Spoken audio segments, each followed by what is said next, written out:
చేస్తుంటా. సావిత్రి గారా ఇక్కడ? సావిత్రి గారండి. ఓకే. నాకు సావిత్రి గారు అంటే చాలా ఇష్టం, ఓకే. అభిమానము. ఆవిడ ఒకవేళ బ్రతికుంటే ఆవిడతో ఒక్క ఫోటో తీసుకునే ఛాన్స్ దొరుకుద్దేమో అని ఇప్పటికే అనుకునేదాన్ని.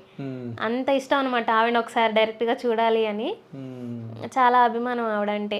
అలా ఆవిడ అభిమానంతో స్టార్ట్ చేశాను యాక్టింగ్కి. సావిత్రి గారి గెటప్ అట్లా వేస్తూ సరదాగా టిక్టాక్లో చేస్తూ ఉండేదాన్ని. అలా కొన్ని ఫీచర్స్ ఎక్కడో సింక్ అయ్యి అది వీడియో బాగా వైరల్ అయ్యి, టిక్టాక్ ఉన్నప్పుడేమో జూనియర్ సావిత్రి అన్న ఒక నేమ్ వచ్చింది. ఓకే. ఆ వీడియోస్ త్రూ ఒక ఇండిపెండెంట్ ఫిలింకి మెయిన్ రోల్ తీసుకున్నారు ఛాన్స్కి. ఆ తర్వాత గంగాధర్ గారని కోఆర్డినేటర్ గంగాధర్ గారు ఉన్నారు, ఆయన చాలా మూవీస్కి ఛాన్సెస్ ఇప్పించారు. ఓకే. అలా సావిత్రి గారి అభిమానంతోనే నా యాక్టింగ్ కెరియర్ అనేది మొదలైందనమాట. ఓకే. సో కొంచెం మీరు సావిత్రి గారు లాగా ఉంటారని చెప్పి చాలా మంది అన్నారా?